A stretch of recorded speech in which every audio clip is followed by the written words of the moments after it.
ஒருத்தியம்மா கோலமயில் ராணி ஆடி வரும் பூங்கலசம் அழகிருக்கும் மேனி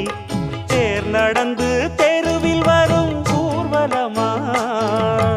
ஊருலகில் அவளை போல பேர் வருமா நல்ல பளிங்கு போல சிரிக்கும் மனச பறிக்கும் பவள விரிப்பு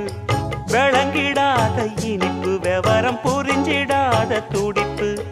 சந்திர ஜோதி வந்தது போல சுந்தர தேவி ஜொலிப்பு கலைவாணியோ ராணியோ அவள்தான் யாரோ சிலை மேனியோ தே